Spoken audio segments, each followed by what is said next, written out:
Actually depending upon his injury, it would be very hard to say ना कि वो कितने दिन में ठीक होगा, तो उसको किसी अलग जगह पर रखना ज़रूरी था जहाँ पे उसका ट्रीटमेंट हो सके, क्योंकि उसको बहुत क्विक एंड इंटेंस ट्रीटमेंट की ज़रूरत थी। तो उन्होंने सोचा कि एक अलग कमरे में उसको रखते हैं।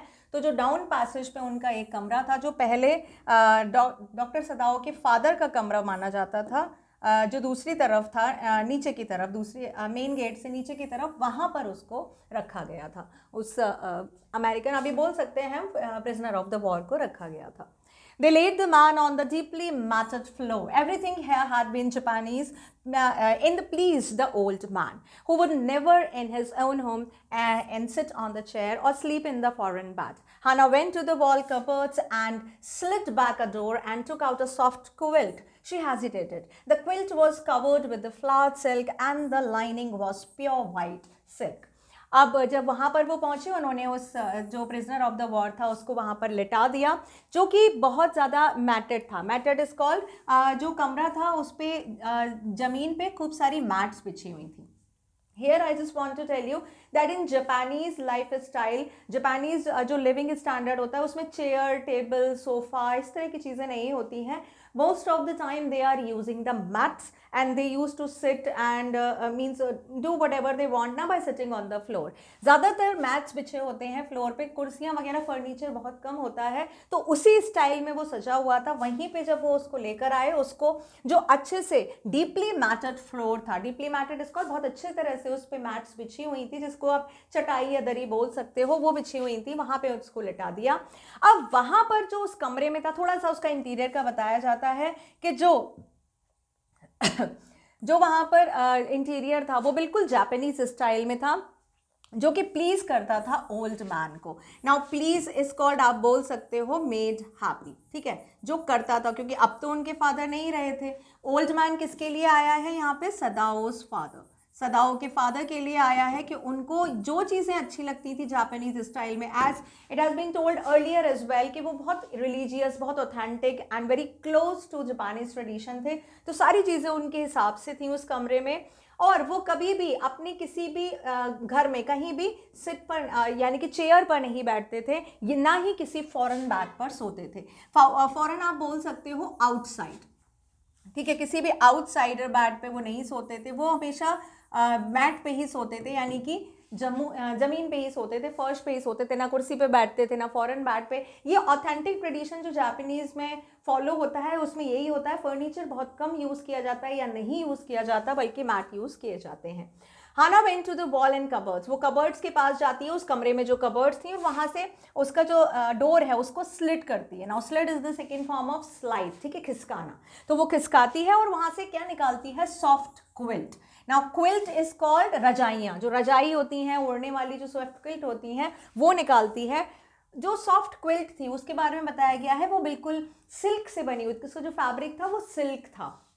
Silk is a kind of very soft and very glossy fabric होता है, बहुत चिकना होता है, शाइनी फैब्रिक होता है। You must have seen your mother wearing the silk saris during the winter season, cold season, आपने देखा होगा सिल्क की साड़ी जो बॉर्डर वाली होती हैं, उस तरह के वो उस कपड़े का जो था वो क्विल्ट बना हुआ था। ऊपर उसमें फ्लावर सिल्क लगे हुए थे, मतलब जो सिल्क का कपड़ा था उसमें फ्लावर्स बने हुए थे, और जो नीचे लाइनिंग लगी हुई थी, lining is called under cover. जब हम रजाई लेते हैं तो एक तो ऊपर की तरफ कवर होता है, एक नीचे की तरफ कवर होता है, जिसके बीच में रेक्रॉन वगैरह या कॉटन वगैरह फिल की जाती है। तो जो नीचे की लाइनिंग थी वो भी सिल्क की थी, और वो कैसी थी? प्योर वाइट सिल्क, ठीक है। सिल्क बहुत ही मुलायम कपड़ा माना जाता है, जो कि सिल्क वॉर्म से बनाया जाता है, बहुत महंगा होता है।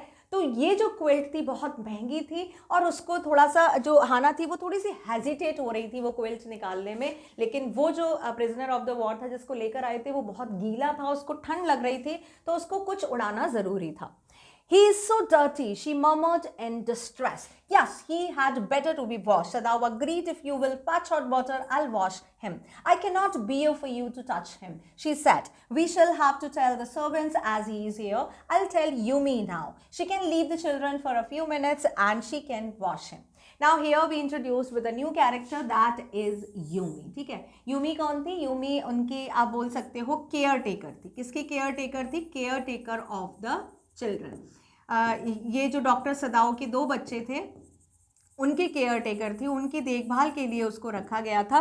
तो अब हाना थोड़ी सी धीरे धीरे बोलती, murmured is called speak in low voice, धीरे धीरे बोलती है। डिस्ट्रेस इज कॉल्ड हेट, ठीक है, थोड़ा सा हेट करके बोलती है, डिसलाइक्ड वे में बोलती है कि ये कितना गंदा है। मतलब वो क्यों हेजिटेट कर रही थी कि उसकी जो प्योर वाइट सिल्क की फ्लावर वाली इतनी प्यारी सी जो रजाई है वो गंदी हो जाए, क्योंकि वो बहुत गंदा था, उसके ब्लड स्टेन्स हो रहे थे, पूरे पे सैंड लगी हुई थी और काफ़ी दिनों से ऐसा लग रहा था कि वो बहुत इंजर्ड है, जगह जगह घाव हो रहे थे। तो उसको लगा कि ये उसकी जो क्विल्ट है वो ख़राब हो जाएगी। उसने कहा ये कितना डर्टी है।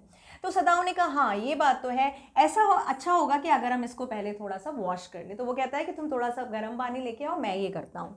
तब हाना कहती है कि no, I can not bear for you to touch him, मतलब मैं उसको टच नहीं करूंगी, मतलब तुम अगर मुझसे कहोगे कि ठीक है मैं उसको टच करूं, मैं उसको टच नहीं करूंगी। उसने कहा कि ये काम हम सर्वेंट्स पे छोड़ देते हैं ना, सर्वेंट्स कर देंगे ये काम। तो उसने कहा कि मैं यूमी को बोल देती हूँ कि वो थोड़ी देर के लिए बच्चों को छोड़कर आ जाएगी and she can wash him. तो यहाँ पे उन्होंने क्या डिसाइड किया है कि अभी उसका ट्रीटमेंट करेंगे, लेकिन थोड़ा सा उसको साफ करना जरूरी था, बहुत ज़्यादा गंदा हो रहा था because of injuries and because of the sand and mud and moss, बहुत सारा लगा हुआ था। तो उन्होंने कहा कि मैं यूमी को लेकर आती हूँ। Now, Sadao considered a moment. Let it be so, he agreed. You tell Yumi and I'll tell the others. But the utter pallor of the man's unconscious face moved him first to stop and feel his pulse. It was faint and it was there. But it was there. He put his hands against the man's cold breast. The heart too was yet alive. अब सदाओं ने कहा हाँ ये सदाओं ने considered is called thought. सदाओं ने थोड़ी देर के लिए सोचा, उसने कहा कि हाँ भाई ये ठीक कह रही है कि जो सर्वेंट्स है वो इसको साफ कर देंगे। उन्होंने कहा कि ठीक है भाई ये होने दो। उसने कहा कि ठीक है तुम यूमी को बताओ, मैं दूसरे सर्वेंट्स को बताता हूँ। उनके घर में और सर्वेंट्स भी थे, तो सदाओं ने कहा कि मैं उनको बोलता हूँ। अभी जिस तरह से जैसे ही वो ये बोलकर जाने वाले थे तभी utter pallor, okay, utter pallor is called, आप बोल सकते हो क्लियर।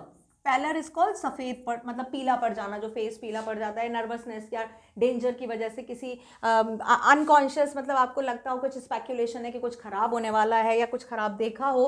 तो जो जैसे ही सदाओं ने उसका मैन का जो अनकॉन्शियस फेस देखा, अभी भी वो बेहोश था, तो जैसे ही उसका फेस देखा वो कैसा था, अटर पैलर, ठीक है। अटर पैलर आप बोल सकते हो कि जैसे ही एक पेल अपीयरेंस, ऐसा लगता है जैसे उसकी बॉडी में खून बचा ही नहीं है। जब ब्लड का कोई भी निशान नहीं हो तो धीरे धीरे धीरे धीरे पीलापन आ जाता है, तो सेम उसके आ रहा था।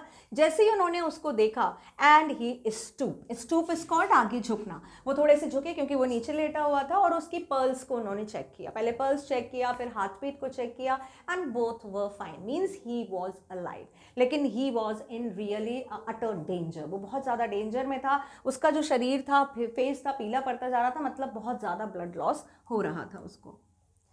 He will die unless he is operated on, Sadao said, considering the question is whether he will not die anyway. Hana cried out in fear, don't try to save him. What if he should alive?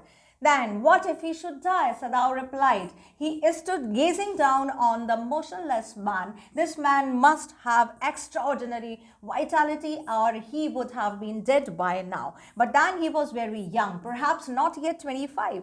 अब यहाँ पे सदाओं ने जैसे ही उसको check किया, सदाओं ने कहा कि अगर इसका तुरंत ऑपरेशन नहीं किया गया ये मर जाएगा, बहुत ज़्यादा ख़राब थी उसकी हालत।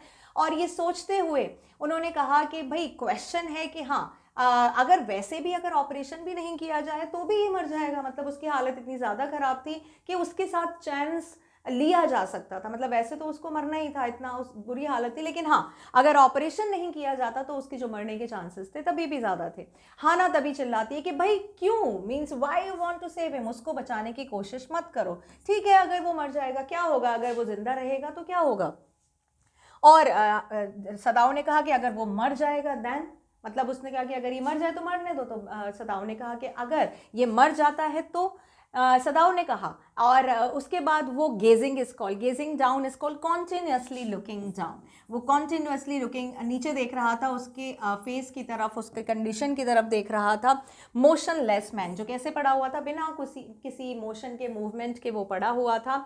और उसके बाद वो बताया जाता है सदाओं के अकॉर्डिंग कि ये जो मैन है उसमें एक्स्ट्रा ऑर्डिनरी स्ट्रेंथ है, एनर्जी है। वाइटैलिटी इज कॉल्ड स्ट्रेंथ या स्ट्रांगनेस उसमें बहुत ज़्यादा है, एक्स्ट्रा ऑर्डिनरी है, मतलब जो जर्नल लोगों में नहीं होती, उसकी विल पावर बहुत अच्छी है, अदरवाइज ये तो अब तक मर गया होता। इससे ही हम जान सकते हैं, जब उसने उसका घाव चेक किया तो उनको पता था कि ये जो गन शॉट था ये अभी नहीं है, ताज़ा नहीं है, कुछ दिन पहले लगा था। तो इतने दिन से वो जो आदमी था, he was carrying that gun shot, means that wound with the bullet is still with the bullet in his body, means it itself shows that that man was extraordinary vitality.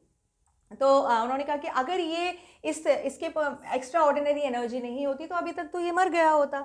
लेकिन ये और इसका एक कारण ये भी हो सकता है कि ये बहुत यंग है, इसको देखकर लगता है कि ये 25 से ज़्यादा नहीं है। तो यहाँ पे उसकी एक एज बताई गई है, अप्रॉक्सीमेट कितनी है, 25 ईयर्स, वो 25 साल का है।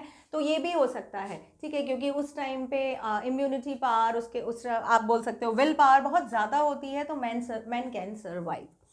You mean die from an operation? Hannah asked. Yes, Sadao said. Hannah considered this doubtfully, and when she did not answer, Sadao turned away. At any rate, something must be done with him, he said, and first he must be washed. अब जब सदाओ ने कहा था, जब हाना ने कहा कि क्या हो, मर जाने दो इसको ऑपरेशन मत करो, अगर बिना ऑपरेशन के भी मरता है तो मर जाने दो, क्या फ़ायदा, कि उसके ज़िंदा रहने से क्या होना चाहिए।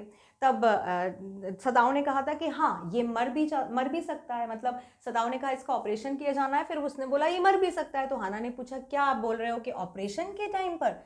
देन सदाओ ने कहा हाँ कि ऑपरेशन के टाइम पे भी मर सकता है, ऑपरेशन के बाद भी कुछ नहीं कह सकते, और ऑपरेशन के बिना तो ये मर ही जाएगा। हाना ने फिर कुछ सोचा डाउटफुली, और उसके बाद उसके पास कोई भी आंसर नहीं था। And then Sadao turned away, Sadao घूमा और उसने कहा कि मुझे कुछ ना कुछ अभी करना ही है इसके लिए, और सबसे पहले जो काम करना है वो है इसको वॉश करना, मतलब इसका ट्रीटमेंट हम बाद में करेंगे, सबसे पहले इसकी बॉडी को वॉश करना बहुत ज़रूरी है for the clearance. He went quickly out of the room and Hannah came behind him. She did not wish to be left alone with the white man. He was the first she had seen since she left America, and now he seemed to have nothing to do with those whom she had known there. Here he was, and her enemy, the menace, or a menace, living or dead. Now menace is called a kind of danger, ठीक है, a horror, कोई खतरा होना। तो जो जैसे ही वो जाने लगा कि भाई उसका ऑपरेशन करना ज़रूरी है ना, अब वो जाने लगा, कुछ अपना सामान वगैरह ऑपरेशन का जो भी उसको किट लाना था, जो भी ज़रूरी सामान लाना था, इन्फॉर्म करना था, उसके लिए वो जाने लगा। तो जैसे ही वो जाता है, हाना भी उसके पीछे आती है, बिकॉज वो नहीं चाहती थी कि वो अकेले रहे उस वाइट मैन के साथ, बिकॉज जब से वो लोग अमेरिका से पढ़ाई करके वापस आए थे, उसके बाद से उन्होंने कभी भी वाइट मैन को नहीं देखा था। मतलब after completion they are both of them, after completion their education, they came back from America, and after that they did not go there again or meet anyone again.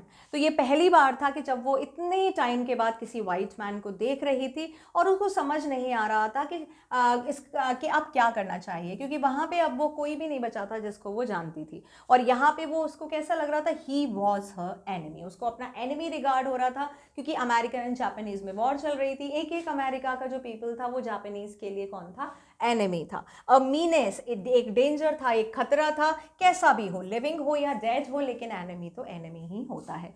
तो ये इस तरह की जो बोल सकते हैं फीलिंग थी वो आ रही थी हाना के मन में।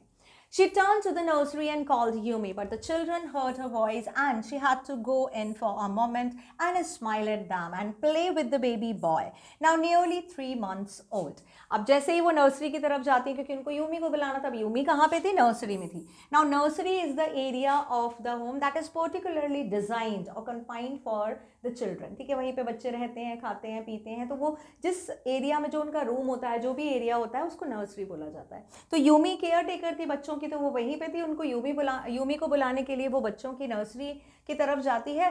बच्चे उसकी आवाज़ सुन लेते हैं कि उनकी माँ आई है, अब कैसे भी करके उसको अंदर जाना था, और थोड़ी देर के लिए, कुछ पल के लिए वो स्माइल करती है, उनके साथ थोड़ा सा खेलती है, उनका जो बेबी बॉय था उसको गोद में उठाती है। वो कितना बड़ा था, 3 months ओल्ड, बहुत छोटा सा बेबी था, उनका अभी हुआ था, 3 months ओल्ड का बेबी था। जैसे ही बच्चे आवाज़ सुनते हैं माँ की, तो वो थोड़ी देर के लिए अंदर जाती है, स्माइल करती है and showed her affection. Over the baby's soft black hair, she motioned with her mouth, Yumi, come with me. I'll put the baby to bed. Yumi replied, he is ready. She went with Yumi into the bedroom next to the nursery and stood with the boy in her arms while Yumi spread the sleeping quilts on the floor and laid the baby between them. अब जैसे ही उसने baby को पकड़ा हुआ था, उसके सिर के ऊपर से वो धीरे से बोलती है, यूमी कम विद मी, मेरे साथ आओ। उसके बाद यूमी ने बोला कि ठीक है, मैं बेबी को बेड पर लेटा कर आती हूँ, बिल्कुल तैयार है। मतलब वो सुलाने के लिए जा रही थी उस बच्चे को, वो बिल्कुल तैयार है। अब जो हाना थी वो जाती है यूमी के साथ बेडरूम में, उसके हाथ में बेबी था, वो पकड़े हुए होती है बेबी, और जो हाना यूमी थी वो जो उसका बेड था वो बना रही थी। मतलब नीचे वो फ्लोर पे उसका बेड बना रही थी, और जो सॉफ्ट क्विल्ट जैसा भी स्लीपिंग जो मैट है, स्लीपिंग क्विल्ट्स वो बिछा रही थी फ्लोर पे, और उसके बाद उसने उस बेबी को वहाँ पर लिटा दिया, उन जो भी क्विल्ट्स बनाई थी उसके बीच में लिटा दिया। ठीक है, so that was the baby's sleeping time. Then Hannah led the way quickly and softly to the kitchen. The two servants were frightened at what their master had just told them. The old gardener, who was also a house servant, pulled a few hairs on his upper lip. The master ought not to heal the wound of the white man, he said bluntly to Hannah. अब यहाँ पे हाना जल्दी से उसको लेकर कहाँ आती है, किचन की तरफ आती है। वहाँ पे पहले से ही 2 सर्वेंट होते हैं, तो यहाँ पे 2 कैरेक्टर्स और आए हैं। ठीक है, जैसे जैसे कहानी बढ़ रही है कैरेक्टर्स का इंक्लूजन हो रहा है, ध्यान रखते जाएंगे आप। 2 सर्वेंट्स आते हैं, उनमें से एक होता है गार्डनर। तो वो दोनों के जो वो थे, वो कैसे थे, फ्राइटन आप बोल सकते हो, अफ्रेड। दोनों ऑलरेडी डरे हुए थे, क्योंकि सदाओ बाहर आ गया था, सदाओ ने दूसरे सर्वेंट्स को बता दिया था, और उसके बाद अपना सामान लेने चला गया था, अपनी ऑपरेशन किट वगैरह लेने चला गया था। तो जैसे ही वो वहाँ पे आई, वहाँ पे जो 2 सर्वेंट्स खड़े थे वो ऑलरेडी डरे हुए थे, क्योंकि उनके जो मास्टर यहाँ पे सदाओ के लिए आया है, उन्होंने उनको ऑलरेडी सब कुछ बता दिया था कि हाँ, घर में एक अमेरिकन है और वो उसका इंतज़ार ट्रीटमेंट करने के लिए जा रहे हैं।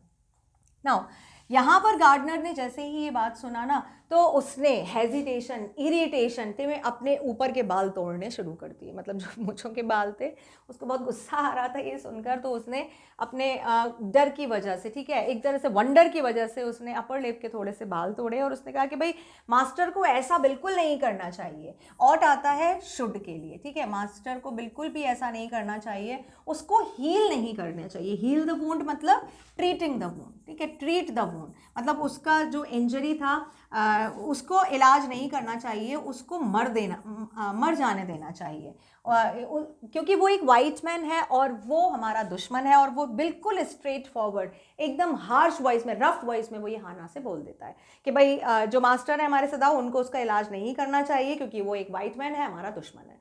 क्योंकि वो जो ओल्ड गार्डनर था काफ़ी टाइम से उनके घर पे काम करता था, बहुत समय हो गया था, जब सदाओ बहुत छोटे से थे तब से वो उनके घर में काम कर रहा था, इसीलिए he was having this dare to tell the thing in the kind of straightforward manner. तो वो उनको बता देता है। तो यहाँ हमने क्या देखा कि अब सारे सर्वेंट्स को पता चल गया है कि there is a white man in the home. The white man ought to die. First he was shot, and then the sea caught him and wounded him with her rocks. If the master heals what the gun did and what the sea did, they will take revenge on us. I'll tell him what you say, Hannah replied courteously. Now courteously is called politely. बहुत courteously उसने जवाब दिया, जबकि वो बहुत ज़्यादा harsh बोल रहा था।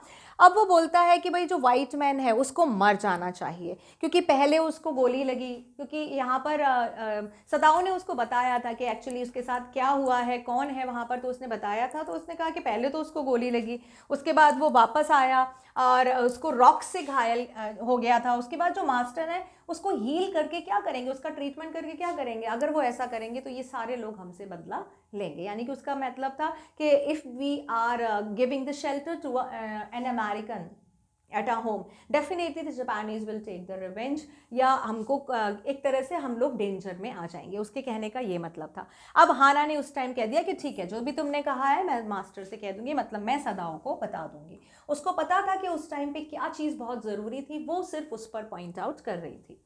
But she herself was also frightened, although she was not superstitious as the old man was. Could it ever be all told her an enemy? Nevertheless, she told Yumi to fetch hot water and bring it to the room where the white man was. अब यहाँ पर वो बोल तो रही थी कि ठीक है कोई बात नहीं मैं बोल दूंगी, लेकिन खुद भी वो बहुत ज़्यादा डरी हुई थी.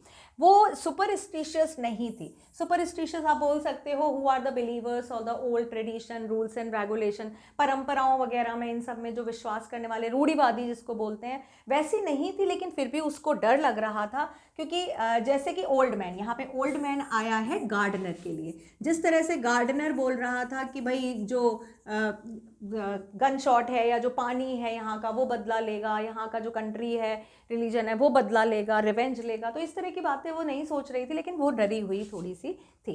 अब कुछ भी हो, वो एक एनिमी की हेल्प करने जा रही थी. उसको अच्छी तरह से ये पता था कि वो किसकी हेल्प कर रही है, जो एनिमी रिगार्ड होता है फॉर द कंट्री, किसी और के लिए, घर के लिए या समाज के लिए नहीं, पूरे देश के लिए वो एनिमी था. अब कुछ भी हो, नेवरदलेस, बट फिर भी, इवन दैन, उसने यूमी से कहा कि भाई तुम हॉट वाटर लेकर आओ. Fetch is called to bring, ठीक है, लेकर आना. तो उसने कहा कि भाई जहाँ पर वो सोया हुआ है, लेटा हुआ है, वहाँ पर तुम क्या लेकर आओ, गर्म पानी लेकर आओ, उसको वॉश करना था. ये फैच है, ठीक है, एफ है ये. तो उसने कहा कि वहाँ पर गर्म पानी लेकर आओ, वहाँ पर उसकी ज़रूरत है.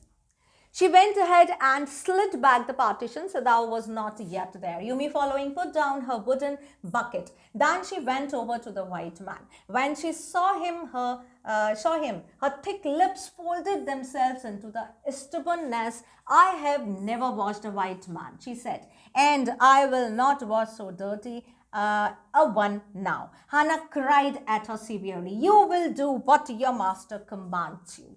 अब यहाँ पे आगे जाती है वो और पार्टीशन को खोलती है. जहाँ पे पार्टीशन का मतलब घर के बीच में जो पार्टीशन था उसको खोलती है, मतलब जहाँ पर वो अभी है, ठीक है, किचन में अभी वो है, वहाँ से एक पार्टीशन है जहाँ पे दूसरे कमरे का जो रास्ता है वो खुलता है. तो वो डॉक्टर सदाओ को देख रही थी कि वो गए कि नहीं गए, तो वो वहाँ पर अभी तक नहीं पहुँचे थे. उसके बाद जो यूमी है वो जाती है, नीचे की तरफ जाती है अपनी वुडन बकेट को लेकर. बकेट इज कॉल्ड, जो बाल्टी होती है उसको लेकर, पॉट होता है उसको लेकर जाती है. और जैसे ही वो वाइट मैन के पास नीचे पहुँचती है उस कमरे में, और जैसे ही उसको देखती है, उसके जो थिक लिप्स होते हैं, मोटे लिप्स होते हैं, वो फोल्ड हो जाते हैं into stubbornness. Stubbornness is called like this. इस तरह से हम लोग करते हैं ना, लाइक अगर हमने कुछ ठान लिया है कि हाँ we are showing this kind of reaction, तो वो क्या बोलती है कि मैंने कभी भी ऐसे वाइट मैन को वॉश नहीं किया है और मैं इस डर्टी जो वाइट मैन है इसको भी वॉश नहीं करूँगी. तो यहाँ पे बहुत ज़्यादा कॉन्फिडेंटली वो बोल रही थी. ऐसा लग रहा था कि उसने डिसाइड कर लिया. She was not waiting for the answer of her master. उसने ऑलरेडी बोल दिया, उसने जजमेंट सुना दिया कि भाई मैंने कभी वॉश नहीं किया और इतने गंदे वाइट मैन को मैं कभी भी वॉश नहीं करूँगी. यहाँ पर हाना चिल्ला देती है उस पर, सीवियरली, हार्शली चिल्लाती है बहुत ज़ोर से कि तुमको वो करना पड़ेगा जो भी तुम्हारा मास्टर कहता है. बट यहाँ पर यूमी को हमने देखा कि यूमी ने बहुत क्लियरली मना कर दिया है कि वो उसको वॉश नहीं करेगी. There was so fierce a look of resistance upon Yumi's round, dull face that Hannah felt unreasonably afraid. After all, if the servants should report something that was not as it happened. Very well, she said with dignity. You understand, we only want to bring him into his senses so that we can turn him over to a prison, as a prisoner. अब उसका जो look था वो बहुत ज़्यादा fears look था. Fears आप बोल सकते हो बहुत डिटरमाइंड, ठीक है, बहुत रेज में, बहुत गुस्से में, बहुत डेंजरस सा लुक था. और ये resistance is called resistance upon, मतलब किसी पर बने रहना, अड़े रहना. वो किस चीज़ पर अड़ी थी कि मैं इसको साफ नहीं करूँगी, इस चीज़ पर वो रेजिस्ट थी. तो यूमी के जो राउंड डल फेस था उस पर जब उन्होंने ये रेजिस्टेंस देखा कि हाँ इसने तो बिल्कुल ठान लिया है कि ये साफ़ ही नहीं करेगी, और वो बहुत गुस्से में और बहुत डेंजरस लग रहा था उसका जो राउंड फेस था, उसको देखकर अनरीजनेबली इस कॉल, बिना किसी कारण के हाना को भी थोड़ा सा डर लगने लगा. उसको लगा कि ये तो बहुत ज़्यादा कॉन्फिडेंटली बोल रही है कि ये साफ़ नहीं करेगी उसको. और उसके बाद उसको किस चीज़ से और डर लग रहा था कि अगर मैंने इसके साथ ज़ोर ज़बरदस्ती की तो हो सकता है कि ये सर्वेंट्स जाकर रिपोर्ट कर दें और वी कैन कम और we can face any kind of danger. तो इस वजह से उसको और डर लग रहा था. उसने कहा कि ठीक है, उसने पूरी डिग्निटी, पूरी रिस्पेक्ट के साथ कहा कि ठीक है मत करो, कोई प्रॉब्लम नहीं है, लेकिन तुम ये समझ नहीं रही हो कि हम लोग इसको क्यों साफ करना चाहते हैं। बिकॉज हम लोग एक चाहते हैं कि अगर ये अपनी सेंसेस में वापस आ गया थोड़ा सा ट्रीटमेंट के बाद, तो हम इसको दे सकते हैं, पुलिस के हवाले कर सकते हैं, बट ये वो लोग समझने के लिए तैयार नहीं थे। तो यहाँ पर यूमी ने मना कर दिया है उसको वॉश करने से, और हाना ने कहा है कि ठीक है चलो तो वो वॉश नहीं करेगी, मैं कर दूंगी। Now, I will have nothing to do with it, Yumi said. I'm a poor person and it is not my business. Then please, Hana said gently, return to your own work. At once, Yumi left the room. But this left Hana with the white man alone. She might have been too afraid to stay had not her anger at Yumi's stubbornness now sustained her. अब Yumi ने कहा कि भाई आपकी कोई भी problem हो कि आप डेंजर में आते हो या नहीं आते हो, या ये मैन जो आदमी है ये अपने होश में आता है कि नहीं आता है, आप इसको पुलिस को देते हो या नहीं, इससे मेरा कोई भी लेना देना नहीं है। मैं यहाँ पर सिर्फ काम करने वाली हूँ, मैं अपना काम करूँगी और ये मेरा काम नहीं है। यूमी ने बिल्कुल साफ साफ दोबारा तीसरी बार जितनी बार उसने पूछा, उसने बहुत ही कॉन्फिडेंटली मना कर दिया कि ये मेरा काम नहीं है। बिजनेस से आप बोल सकते हो टास्क, उसने कहा कि भाई ये मेरा काम नहीं है। देन हाना ने कहा कि ठीक है, अगर ऐसी बात है तो तुम अपने काम पर वापस जा सकती हो। बहुत जेंटली उसने बोल दिया कि तुम वापस जा सकती हो। यूमी तुरंत उस कमरे से चली जाती है। अब हाना जो नहीं चाहती थी उस वाइट मैन के साथ अकेले रहना, वो फिर से अकेले रह जाती है।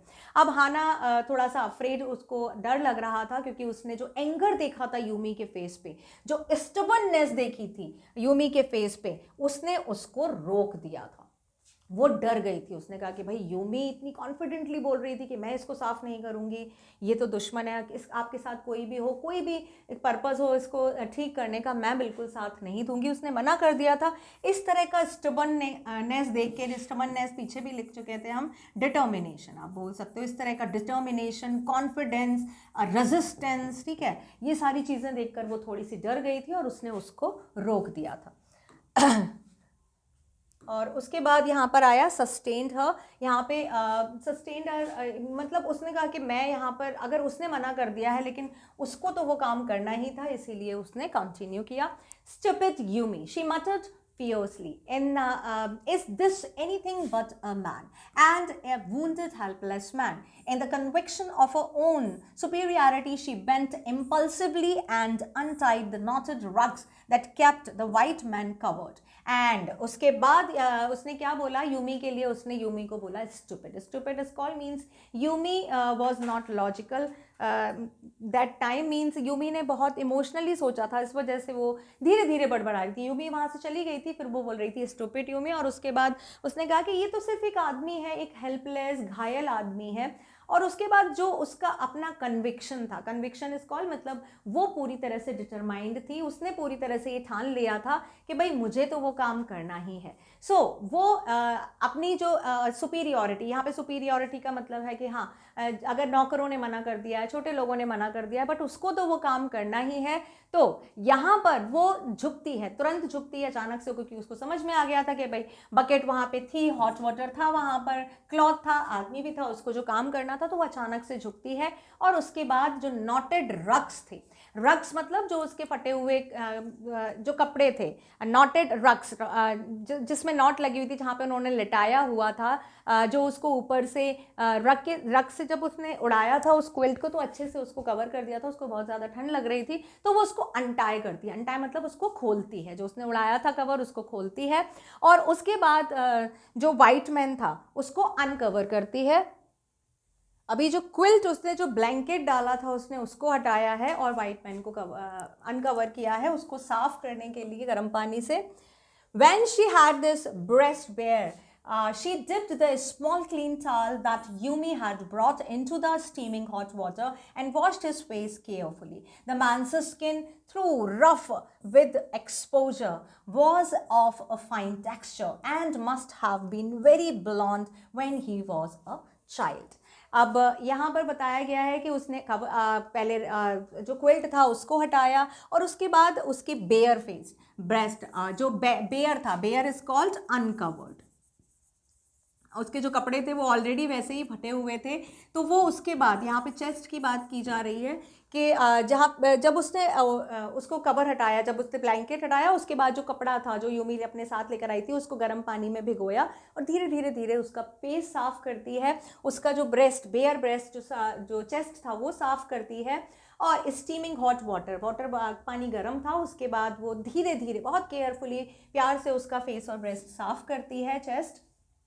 यहाँ पर बताया गया है कि जो उसकी मेन की स्किन थी वो बहुत ज़्यादा रफ हो गई थी एक्सपोजर की वजह से। Exposure is called, he was from since last many days ना, he was out, he was not confined in the room, वो खुले में था, धूप में, पानी में, प्रिजनर ऑफ द वॉर था, तो उसने पता नहीं क्या क्या झेला था, उसकी वजह से जो उसकी स्किन थी वो बहुत ज़्यादा रफ लग रही थी, लेकिन उसका टेक्सचर था वो बहुत ज़्यादा फाइन था। बिल्कुल ऐसा लग रहा था जैसे छोटे बच्चे का होता है, बहुत फेयर होता है एकदम, क्योंकि अमेरिकन वाइट मैन थे वो लोग, तो जब वो बच्चा होगा उसका कलर बहुत फेयर होगा।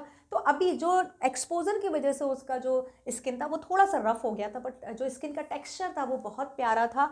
और वो कैसा था, वो ब्लॉन्ड था व्हेन ही वाज चाइल्ड, मतलब उसको लग रहा होगा कि हाँ जब ये छोटा सा बच्चा होगा कितना ज़्यादा फेयर होगा। एक्सपोजर की वजह से वो उसको थोड़ा सा इस तरह का जो फेस है वो उसको टॉर्चर सहना पड़ा, बट अगर देखा जाए तो उसका स्किन कलर, स्किन टेक्सचर बहुत ज़्यादा ब्लॉन्ड था, फेयर कलर था। While she was thinking these thoughts through, not really liking the man better now that he was no longer a child, she kept on washing him until his upper body was quite clean. But she dared not turn him over. Where was Sadao now? Her anger was ebbing, and she was anxious again, and she rose, wiping her hands on the wrong towel. Then, lest the man be chilled, she put the quilt over him. उसके बाद उसने सोचा, अपने ख्यालों में इस तरह से थी कि हाँ ये छोटा होगा तो ऐसा होगा। और जब वो ये सोच रही थी, जब वो ये साफ़ कर रही थी, ये काम कर रही थी, उस टाइम पे उसको वो आदमी बिल्कुल भी अच्छा नहीं लग रहा था। काइंड ऑफ डिसलाइकनेस वॉज देयर, क्योंकि वो उसका एनिमी था। इस टाइम पर यूमी यहाँ पर नहीं है, ठीक है, तो इसको आप कंसिडर मत कीजिएगा यहाँ पर। अब वो क्या था, अब वो बच्चा नहीं रहा था, लेकिन अब तो वो बड़ा हो गया था। उसका जैसा भी वो सोच रही थी कि अब बच्चा होगा तो कितना प्यारा होगा, लेकिन अब वो बच्चा नहीं था। ये सोचते हुए वो उसको वॉश करती जा रही थी, और पूरा अपर बॉडी था उसने वॉश कर दिया था, मतलब उसने उसका फेस, नेक, थ्रोट, शोल्डर्स, चेस्ट एरिया, ये सारा कुछ साफ कर दिया था। लेकिन उसकी हिम्मत नहीं हो रही थी। यहाँ पे डेयर इज कॉल्ड हिम्मत होना। ही was not having the strength कि उसको टर्न करके भी वो साफ कर सके। देयर वॉज सदाओ, अब वो उसको सोच रही थी कि सदाओ कहाँ रह गया, वो क्यों नहीं आया है अभी तक। उसका जो एंगर था वो धीरे धीरे धीरे धीरे डिक्रीज हो रहा था। And she was anxious again and she rose, उसको चिंता भी हो रही थी, गुस्सा जो था कम हो रहा था, क्योंकि उसने उसकी हालत देखी थी। तो पहले जो गुस्सा आ रहा था उसको देखकर वो थोड़ा थोड़ा कम होने लगा। sympathetic attitude was about to come or started coming in her heart. तो वो उस खड़ी हो गई, ठीक है, वो उसको थोड़ी सी एंशियस इज कॉल्ड वरिड भी हो रही थी कि अभी तक सदाओ क्यों नहीं आया। काफ़ी देर हो गई थी, वो यूमी को लेकर आ गई, यूमी से उसका कन्वर्सेशन हो गया, उसने उसकी बॉडी को भी साफ कर दिया, इतनी देर हो गई, सदाओ अभी तक नहीं आया है। वो खड़ी हो जाती है। She rose is the second form of rise, ठीक है, राइस की सेकेंड फॉर्म है। वो खड़ी हो जाती है, अपने हाथों को पोंछा उसने एक रॉन्ग टॉवल से, और उसके बाद जो मैन था उसको लेस्ट द मैन चिल्ड, मतलब उसको छोड़ा। जो कैसा था, वो कांप रहा था, उसको बहुत ज़्यादा ठंड लग रही थी, और फिर उसने उसके ऊपर दोबारा से वो क्विल्ट डाल दिया। एक तो ठंड बहुत ज़्यादा थी, पूरा भीगा हुआ था, इंजर्ड था, वीक था, और उस पर उन्होंने अभी पानी से साफ किया था, उसको ठंड लग रही थी, तो उसने उसके ऊपर दोबारा से क्विल्ट डाल दिया। Sadao, she called softly. He had been about to come in when she called. His hand had been on the door, and now he opened it. She saw that he had brought his surgeon's emergency bag and that he wore his surgeon's coat. जैसे ही उसने उसकी हालत देखी, फिर से उसने सदाओ को बुलाया, धीरे से बुलाया सदाओ, और जैसे ही उसने आवाज़ लगाई, ठीक उसी टाइम पर सदाओ था, वो दरवाजे पर खड़ा हुआ था। उसने सर्जन कोट पहना हुआ था, उसके हाथ में इमरजेंसी जो सर्जन किट होती है, डॉक्टर किट, वो भी थी, मतलब वो ऑपरेशन करने के लिए बिल्कुल तैयार था। जिस टाइम पर उसने चिल्लाया तभी दरवाज़ा खुलता है और उसको डॉक्टर सदाओ जो थे वो वहाँ पर दिखते हैं। You have decided to operate, she cried. Yes. he said shortly. He turned his back to her and unfolded a sterilized towel upon the floor of the tokonoma alcove and put his instrument out upon the fetch towels. He sat. अब she cried, उसने फिर से बोला, जब उसको देखा कि भाई ये तो बिल्कुल तैयार होकर आ गए ऑपरेशन करने के लिए, उसने कहा कि तुमने डिसाइड कर लिया कि तुम इसका ऑपरेशन करोगे? उसने कहा हाँ। बिल्कुल छोटे से में मतलब ज़्यादा जवाब नहीं दिया, उसने कहा हाँ। और उसके बाद वो उसकी तरफ अपनी बैक टर्न करके बैठ गया और उसने स्टेरिलाइज्ड जो टॉवल था वो फ्लोर पर बिछाया। Sterilised is called means disinfectant, आप बोल सकते हो। जितनी भी मेडिकल या ये ट्रीटमेंट में जो भी चीज़ें यूज़ की जाती हैं by the doctor, by the nurse, at the time of giving treatment और फर्स्ट एड, उनको स्टेरिलाइज करना ज़रूरी है। डिसइंफेक्टेंट जैसे डिटॉल हुआ, कोई भी अल्कोहलिक इस तरह का स्टेरिलाइज, तो वो जो भीगा हुआ टॉवल था जिसको स्टेरिलाइज किया गया था, उसने उसको फ्लोर पर बिछा दिया। और वहाँ पर जो फ्लोर था वो कैसा था? Tokonoma alcove. Now tokonoma alcove is a kind of decoration, ठीक है, एक तरह का डेकोरेशन होता है जापानीज स्टाइल का, जिसमें फ्लावर का डेकोरेशन या कोई भी और डेकोरेटिव पीस जो होते हैं, आइटम्स होते हैं रूम में, वो रखे जाते हैं। Here I have given tokonoma alcove. The word toko is literally means, toko का मतलब क्या होता है? फ्लोर या बैट। एंड मा, टोकोनोमा, मा का मीन्स होता है स्पेस, तो टोकोमा मतलब कौन सा? फ्लोर या स्पेस, बड़ा सा जो स्पेस हो, रूम हो सकता है या कोई जगह हो सकती है। और इंग्लिश में टोकोनोमा इज कॉल्ड एल्कोव। यहाँ पे इंग्लिश में क्या बोला जाता है इसको? एल्कोव। और ये क्या होता है? एक पार्ट होता है रूम का जहाँ पर अलग अलग चीज़ें डिस्प्ले की जाती हैं जापानीज होम में, लाइक फ्लावर अरेंजमेंट और अदर पीस ऑफ आर्ट। तो आप देख सकते हो कोई भी फ्लावर, मतलब जापानीज स्टाइल में फ्लावर को सजा दिया, कोई और अरेंजमेंट दीवार पे, अलमीरा पे या रूम के एक कोने में रख दिया, तो उस पूरे पार्ट को, डेकोरेटेड पार्ट को क्या बोला जाता है? टोकोनोमा एल्कोव। तो जहाँ पर उन्होंने बिछाया, फ्लोर पर बिछाया, वो फ्लोर कैसा था? डेकोरेटेड था। उस फ्लोर पर बहुत फ्लावर्स वगैरह बने हुए थे, ठीक है, बड़े बड़े डिज़ाइन अलग अलग बनी हुई थी। तो वो टोकोनोमा एल्कोव जो फ्लोर था उस पर उसने वो स्टेरिलाइज टॉवल को बिछा दिया। और उसके बाद उसने हाना से कहा कि फैच टॉवल, टॉवल लेकर आओ। Fetch is called bring. She went obediently, but now anxious. But how anxious now? To linen shelves and took out the towels. There ought to be also. No, that was okay. There ought also to be old pieces of the matting so that the blood would not ruin the fine floor covering. Now she went out of the back veranda where the gardener kept strips of the matting with which to protect the delicate shrubs on the cold nights and took an armful of them. अभी जैसे ही उसने कहा कि जाओ और mat लेकर आओ, तो जो हाना थी वो ओबीडियंट, बिल्कुल ओबीडियंट, किसी आज्ञाकारी की तरह वो गई। और लेकिन अभी वो थोड़ी सी चिंतित थी, वरीड थी। भाई क्यों? भाई हाना वॉज ऑल्सो अ वुमेन, ठीक है, वो भी एक वुमेन थी। वुमेन जितनी भी होती है उनको सबसे ज़्यादा गंदगी वगैरह इन सब की, साफ़ सफाई की ज़्यादा चिंता रहती है। Same was with Hana as well. वो जापानीज़ थी, तो क्या हुआ, मतलब एक जो नेचुरल, एक जो फेमाइन कंसेंट होता है, कंसर्न होता है साफ़ सफाई की तरफ, वो उसका था। तो वो थोड़ी सी परेशान थी किस चीज़ के लिए? कि भाई जो लिनन की शेल्फ्स है वो गई, ठीक है, उसमें से टॉवल निकाला। जो लिनन की शेल्फ्स रखी हुई थी, अलमारियाँ थी, वहाँ से वो टॉवल निकाल के लाई। लेकिन उसने क्या सोचा कि भाई कोई मैट भी होना चाहिए जिससे कि जो उसका फ्लोर कवरिंग है, जो टोकोनोमा फ्लोर कवरिंग है, कितना ब्यूटीफुल है, वो र्यून ना हो जाए, मतलब खराब ना हो जाए, उसकी इसको चिंता हो रही थी। क्योंकि अब उसको नीचे किया था, वो ऑपरेशन करेगा, तो ऑब्वियसली ऑपरेशन करेगा तो ब्लड स्टेन या the spots of the medicine, जो भी चीज़ें हैं उनके दाग लगेंगे। तो उसको क्या डर लग रहा था कि मेरा फ्लोर खराब ना हो जाए। इसीलिए उसने क्या कहा, वो बैक वरांदा यानी कि पीछे के वरांदे से वो बाहर गई।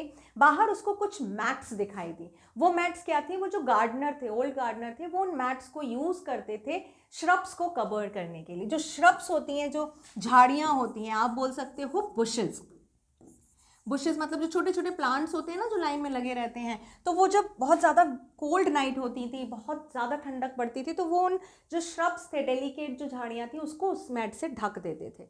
तो वो वहाँ से पीछे से जाके गार्डन से आर्मफुल, मतलब अपने हाथों में बहुत सारी मैट्स को भरकर लेकर आ जाती है। उसको क्या लगता है कि भाई ये मैट बिछा देंगे तो जो भी वो करेंगे ऑपरेशन, क्योंकि वो ऑपरेशन टेबल तो थी नहीं, वो डायरेक्ट फ्लोर पर लेटा हुआ था, तो फ्लोर जो था टोकोनोमा का वो खराब हो सकता था, उसकी डिज़ाइन खराब हो सकती थी, and that's why she thought of bringing the mats. तो वो जाती है और पूरी हाथों में भरकर बहुत सारी वो क्या लेकर आती है, मैट्स लेकर आती है। But when she went back into the room, she saw this was useless. The blood had already soaked through the packing in the man's wound and had ruined the mat under him. Oh, the mat, she cried. Yes, it is ruined, Sadao replied, as through it he did not care. Help me to turn him, he commanded her. She obeyed him without a word, and he began to wash the man's back carefully.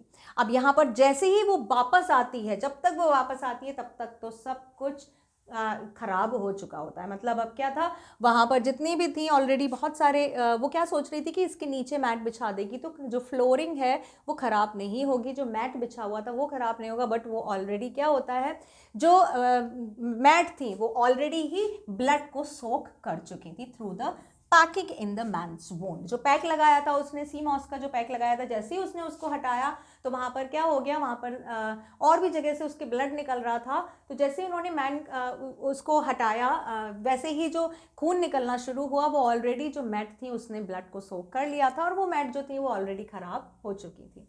अब वो उसको mat की चिंता होती है और वो कहती है ओ माय मैट। तो सदाओ कहता है हाँ बस ये ख़राब हो चुकी हैं, और ऐसा नहीं है कि वो बिल्कुल भी केयर नहीं कर रहा था उनकी, हाँ वही ख़राब हो गई है, चलो उसको सिर्फ अपना काम करना था डॉक्टर सदाओ को, उसको इसकी चिंता नहीं थी कि क्या ख़राब हो रहा है क्या सही। अब वो उसको बोलता है कि मुझे इसको पलटने में, मतलब उल्टा करने में मदद करो, क्योंकि उसको जो घाव था वो कहाँ लगा था, बैक में लगा था, पीछे की तरफ लगा था, तो उसको ट्रीट करने के लिए पलटना ज़रूरी था ना। तो उसने कहा कि भाई मेरी हेल्प करो इसको पीछे या टर्न करने में। उसने बिना कुछ कहे उसको ओबे किया और उसके बाद वो जो था उसकी मैन की बैक को वॉश करने में लग जाते हैं। मतलब अब जो आगे से तो हाना ने उसको साफ कर दिया था, लेकिन जो पीछे की बॉडी थी वो डॉक्टर सदाओ साफ कर रहे थे। Yumi would not wash him, she said. Did you wash him then? Sadao asked, not stopping for a moment, a swift, concise moment. Yes, she said. He did not seem to hear her, but she was used to her absorption when he was at work. She wondered for a moment if it mattered to him what was the body upon which he worked, so long as it was for the work he did so excellently. अब यहाँ पर जब वो काम कर रहे थे उन्होंने उसको टर्न कर दिया, और तभी हाना ये बताती है, उसके साथ शेयर करती है कि भाई मैं यूमी को लेकर आई थी लेकिन उसने मना कर दिया, उसने इसको साफ़ नहीं किया।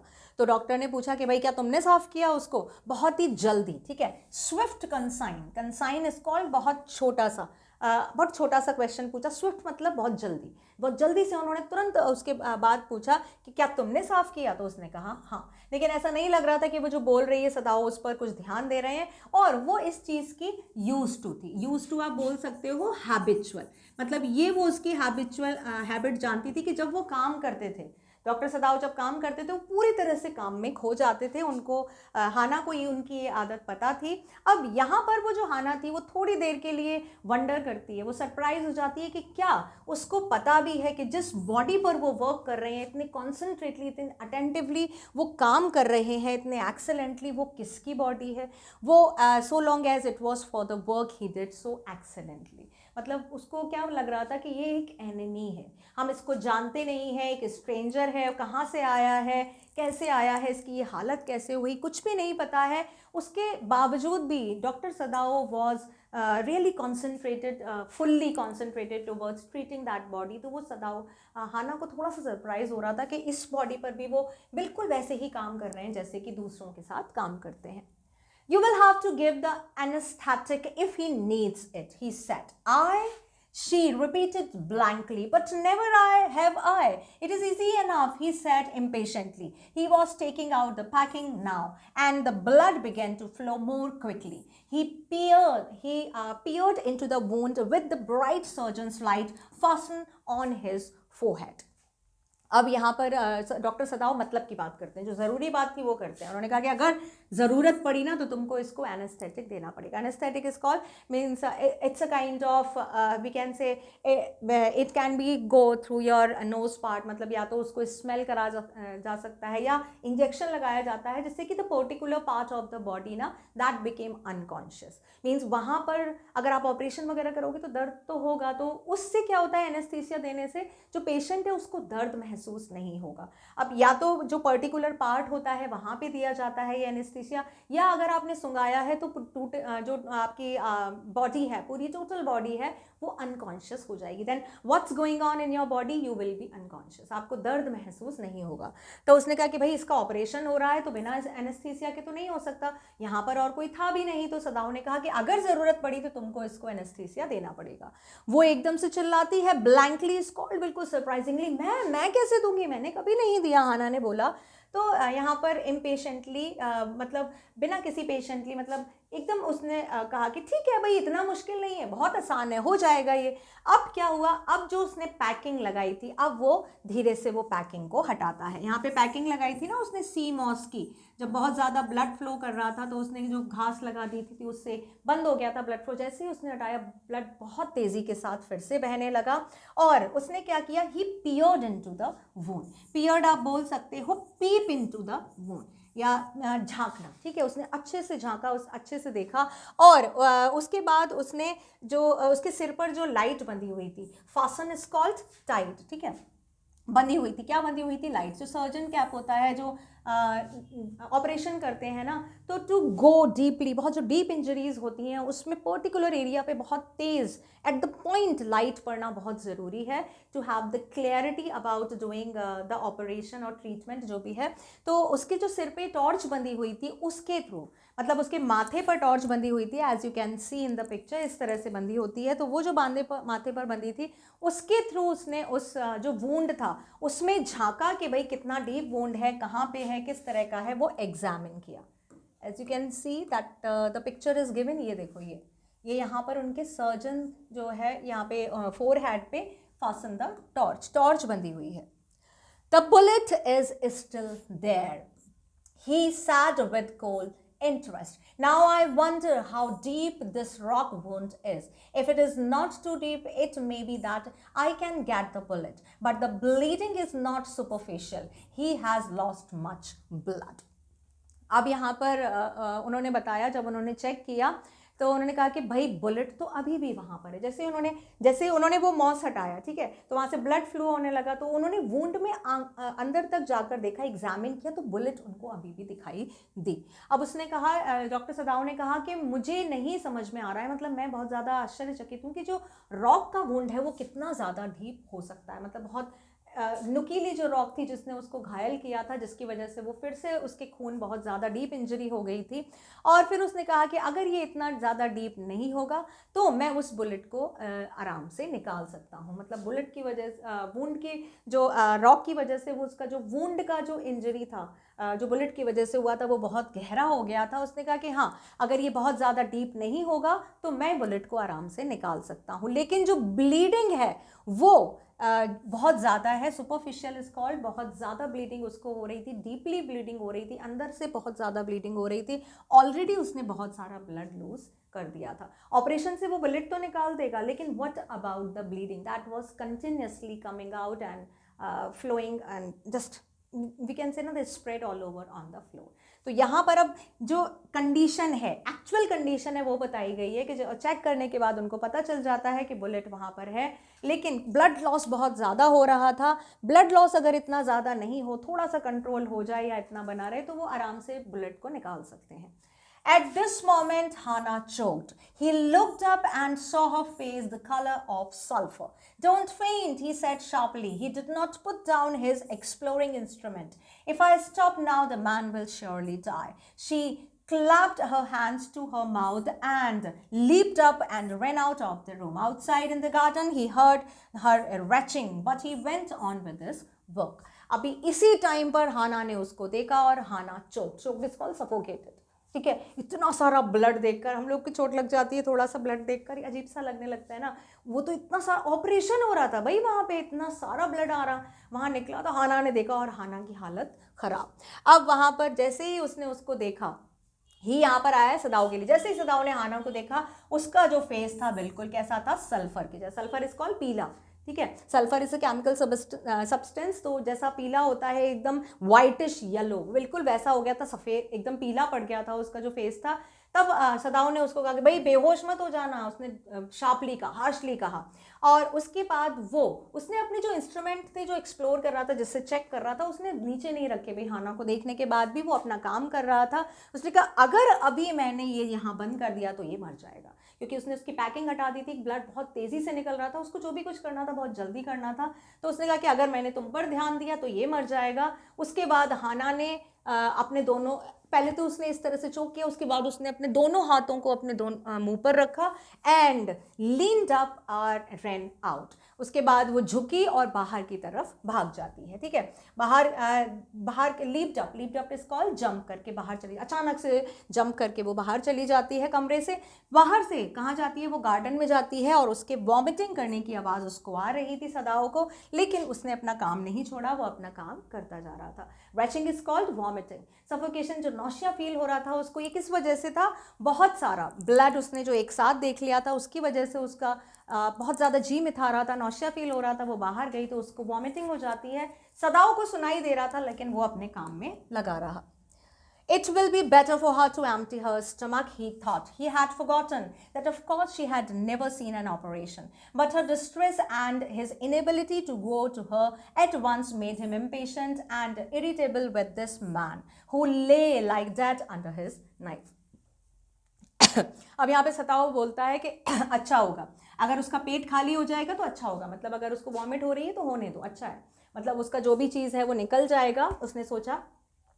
अब उसको लग रहा था कि हाँ मैं भूल गया हूँ कि उसने कभी भी ऑपरेशन नहीं देखा है। भाई एक नॉर्मल आदमी के लिए एक छोटी सी जो ट्रीटमेंट होता है, फर्स्ट एड होता है, वही बहुत ज़्यादा क्रूशियल होता है। जो डॉक्टर्स होते हैं उनके लिए बहुत आम बात होती है, बट हम लोगों के लिए, नॉर्मल आदमियों के लिए it is not going to such a very normal and daily routine thing. अब उसको याद आता है कि अरे वो तो भूल गया कि उसने तो कभी ऑपरेशन देखा ही नहीं, उसकी आंखों के सामने ऑपरेशन हो रहा था।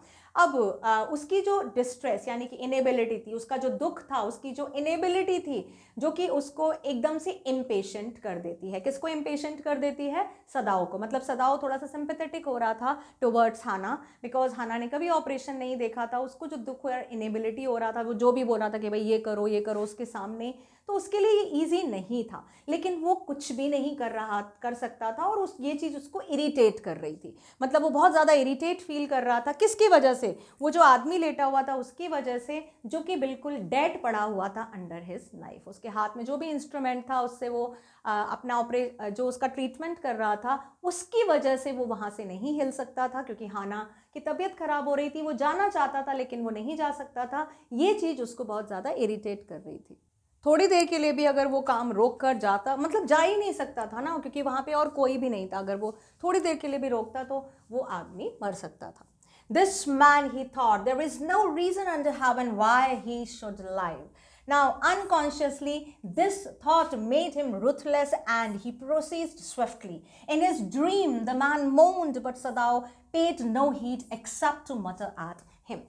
अब उसको इरिटेशन में वो उस पर एक तरह से फ्रस्ट्रेशन निकाल रहा है कि इस आदमी की वजह से क्यों मैं कर रहा हूँ, क्या रीज़न है कि इस आदमी को जिंदा रहना चाहिए। वो अपना फ्रस्ट्रेशन निकाल रहा है क्योंकि वो एक एनिमी रिगार्ड है भाई, वो एक अमेरिकन है, बोलना चाहिए a kind of feeling is there कि वो उसका दुश्मन है।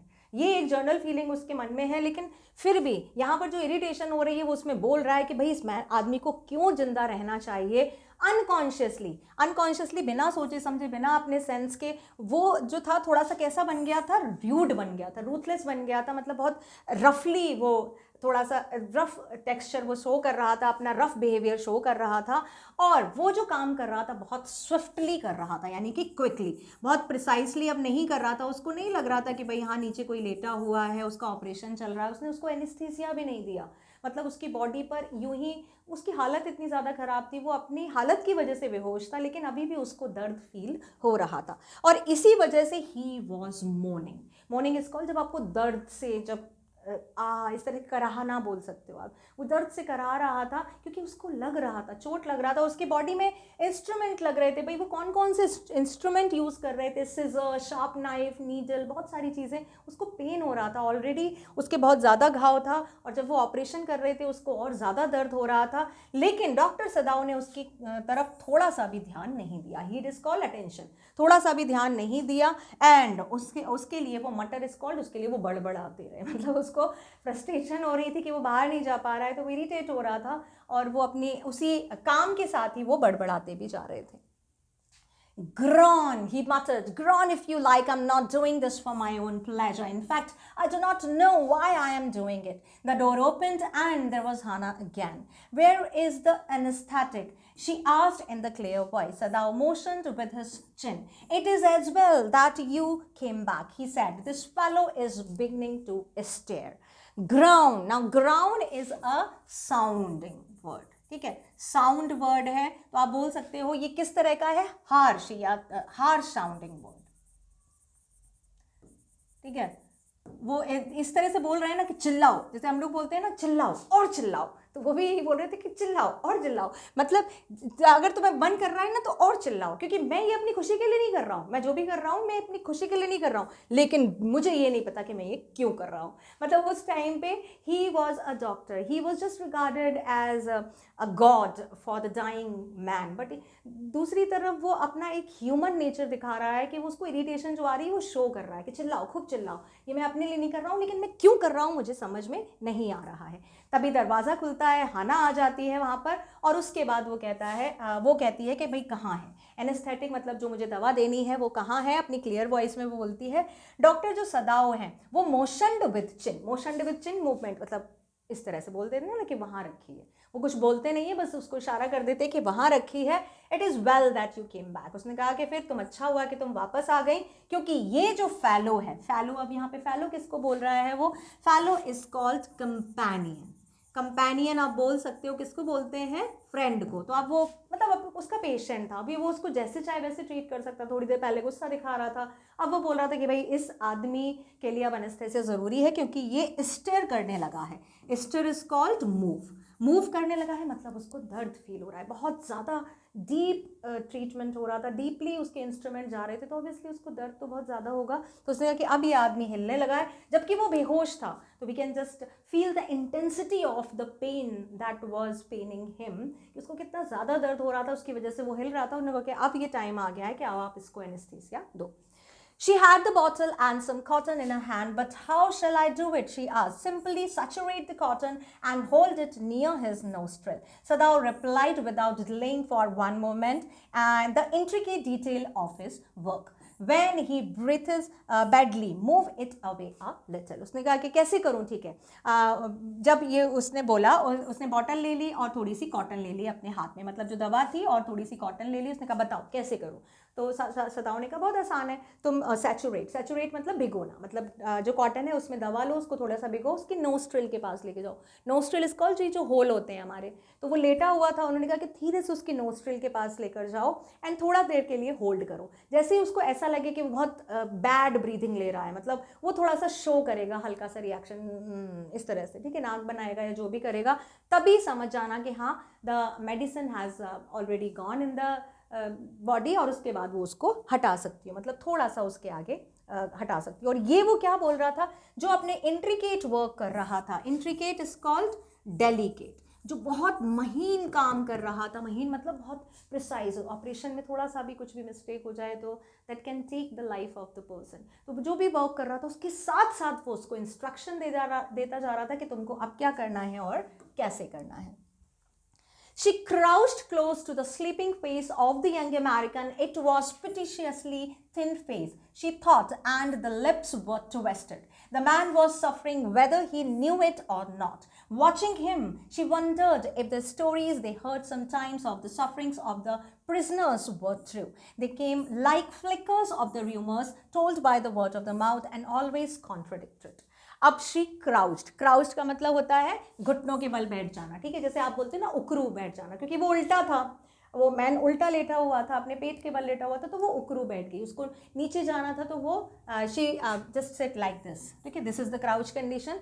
वो उस तरह से बैठ जाती है और उसके जो स्लीपिंग फेस था उसके यंग मैन का उसके पास जाती है। वो कैसा फेस था, वो एकदम पिटिशियसली बोल सकता, बहुत उसको देखकर दया आ रही थी, बहुत पतला सा उसका फेस था।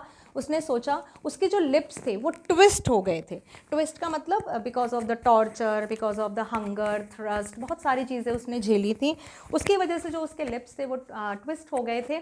और कोई माने या ना माने, लेकिन जो वो आदमी था वो बहुत ज़्यादा सफ़र कर रहा था। Suffering is called means feeling pen, उसको बहुत ज़्यादा दर्द हो रहा था, उसने बहुत कुछ सहा था, अब उसको उसका फेस देखकर दया आ रही थी, लग रहा था। अभी उसको देखते हुए वो थोड़ी सी वंडर हो जाती है और उन स्टोरीज़ का उसको ध्यान आने लगता है जो उसने सुनी है प्रिजनर्स के सफरिंग्स के बारे में, कि जब प्रिजनर्स होते हैं, जिनको कैदियों को जेल में रखा जाता है, किस तरह के उनको टॉर्चर किया जाता है, किस तरह से उनको परेशान means physically and mentally hurt किया जाता है, वो सारी चीज़ें उसको याद आ रही हैं।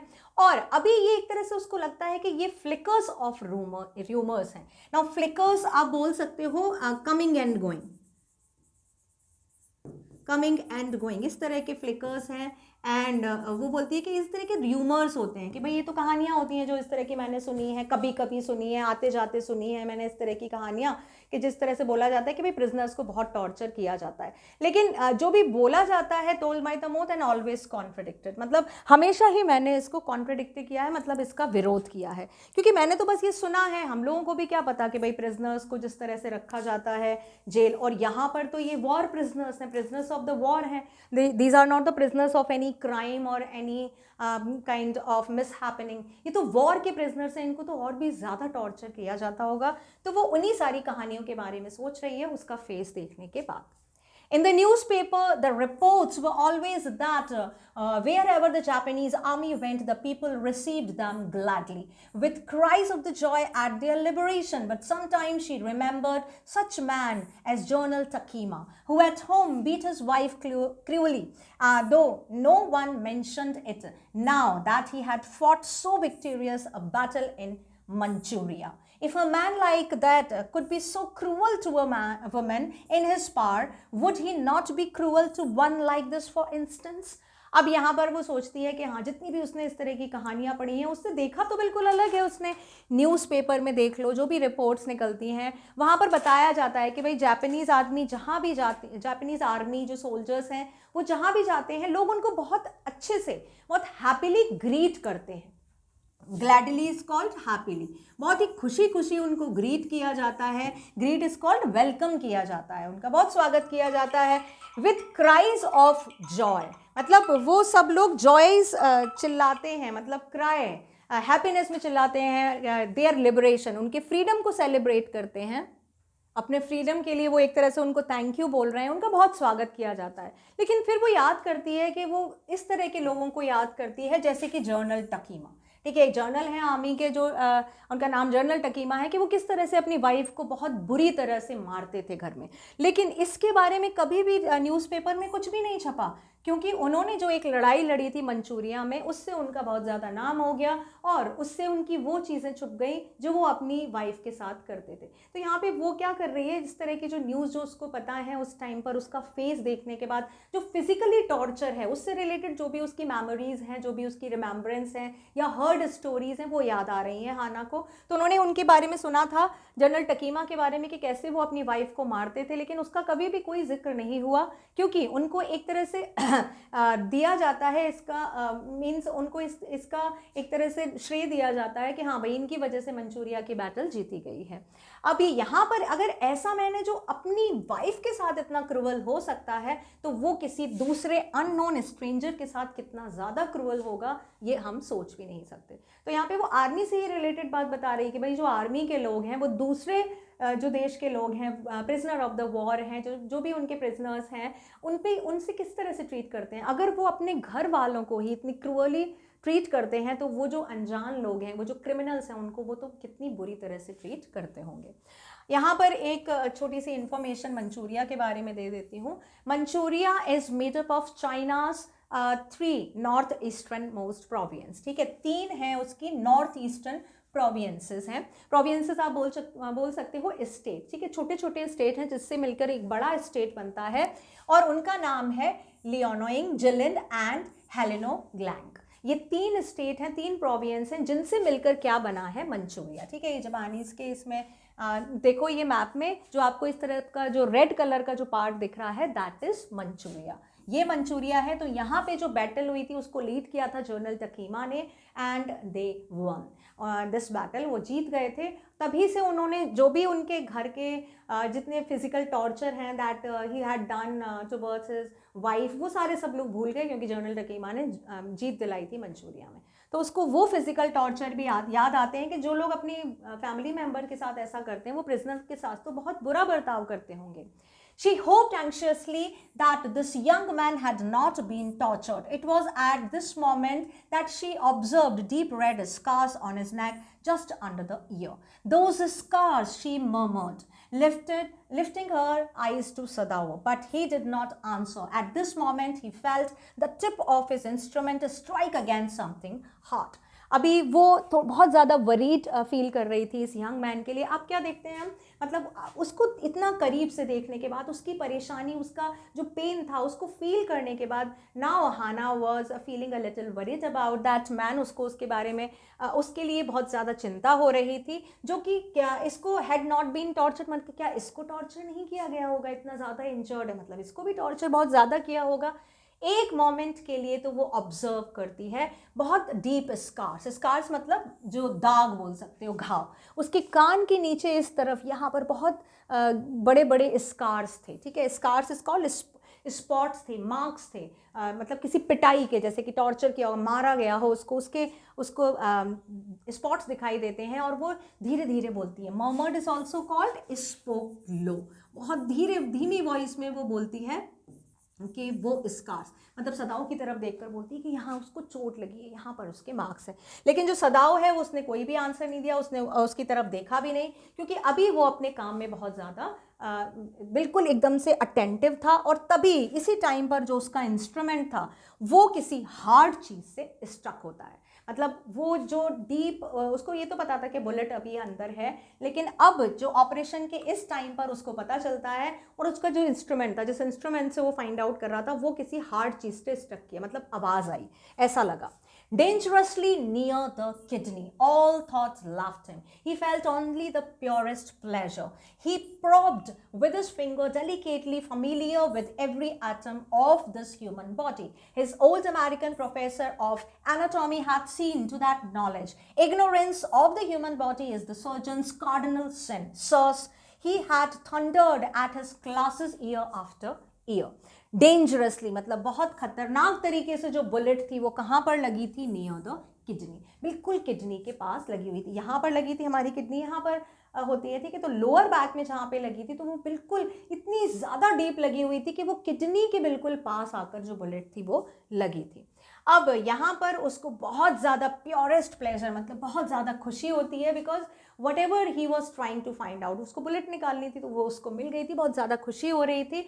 अब प्रॉप्ड इज कॉल्ड सर्च, उसने अपनी फिंगर्स से सर्च किया, डेलिकेटली मतलब बहुत सॉफ्टली, क्योंकि उसको ह्यूमन बॉडी के हर एटम के बारे में पता था, पूरे एक एक चीज़, एक एक एटम, हमारी बॉडी भी एटम से मिलकर बनी हुई है, उसको पूरी बॉडी के बारे में, इंटरनल ऑर्गन्स के बारे में बहुत अच्छे से पता था, वो सब कुछ जानता था। और ये श्रेय किसको जाता है, उसके अमेरिकन प्रोफेसर को, जो किसके थे, एनाटॉमी के।